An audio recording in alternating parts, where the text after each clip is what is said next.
Ингээд ихний мэдээ. За дайрц сүрэн 8 сартаагаас 16 насны 7 хүүхэдтэй. Тэдний амьдарч байгаа байршил цахилгааны их үүсвэр байхгүй учраас аккумулятор залгаж өдийг хүрчээ.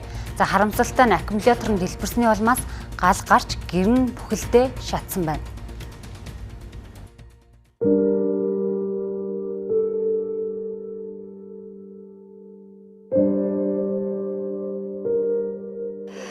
За гал бол энэхүү аккумулятороос үүдэлтэй гэдгийг бол өрхийн тэргүүн хэлж байгаа юм.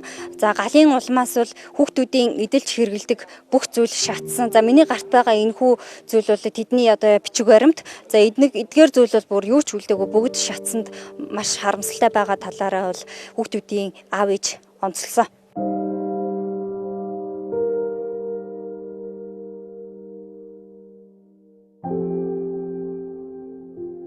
Тэгээ нөгөө дүүнер нь гадаа тоглохоор анаа багыг аваад бас дүүнер хажууд бараад л нөгөө талаа хараалах гадаа цуг ичсэн лээ. Гэл тэр жижиг гэрт тэгэл хоёр дүүн гэр штад штий гэл анаадаа хэлэл анаа тэгэл дүүнераа жоох ийш нь болгож орчихвол урд айлрах хүн дуудахыг хүсэн юм лээ. Намайг орой дээрс ирж хахад уршаа гараал гүйтсэн.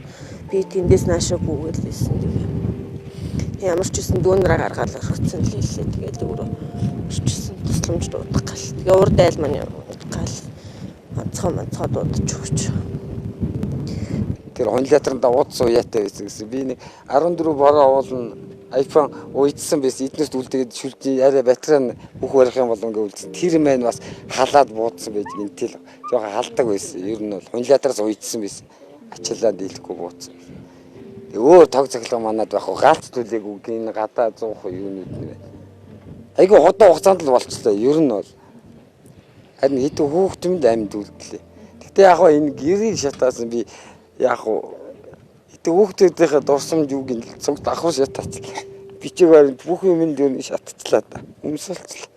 Тэр юм жоо гар өндөр хороо орноор ажилласан чи ажилтгүй юм. Маргааш очихсан. Тэгээ санаал байж ин гэхдээ. Юу болохоо мэдгүй. Зэрлэгээ хийгээд орж исэн болгондоо юу гээл. Орон эдэн жилийн хөдөлгөөн бид юу ч гэл бас юм байсан бид 9 хүүхдийг ямар ч өсөө цангаахгүй ич бүрэн ховцтой л биднес байдаг гэсэн. Одоо юу ч гэл яг өмсөж байгаа ховцтой л бүгд үлдэл. Одоо тэгээ болох хохтой. Басан гэсэн ч тий. Хүүхдүүд нь бас тий ингээд 9 мэнд байж байна. Тэр чинь бид чухал юм байна. Дайрц сүрэн лам заяанаар гэр бүл болоод 20 гаруй жил болж байна. Тэд хөдөлмөрлөж 20 сая төгрөгөөр авч байсан гэр нь ийхүү шатаж өгөө болсонд харамсаж байгаа хэллээ.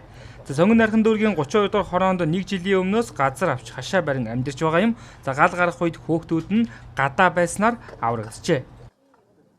Гэртээ хүүж тавьсан, ялааны хор тавьсан. Тэгээд энэ нийлүү гэрт ороод бүгдээрээ ингээ хөвцсөн гал ялааны хор муухай тэргээл гэртээ байх хаалга түгжээд ингэртэй хөвчсөн. Тэр хооронд нь аккумулятор буудцсан тэргээд нэг тиймэрхүү юм болсон юм шиг лээ.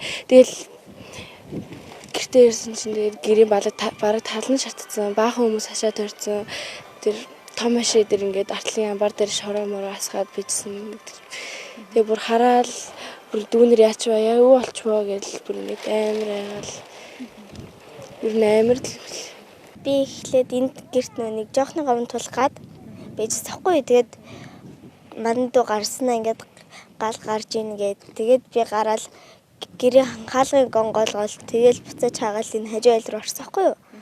Тэгээд хажуу айлын их чахнаар ингээд удаад ингээл яг яах вэ гэл байж байгаа л тэгэл байжсэн чи ээж хурж ирсэн тэгэл байжсэн.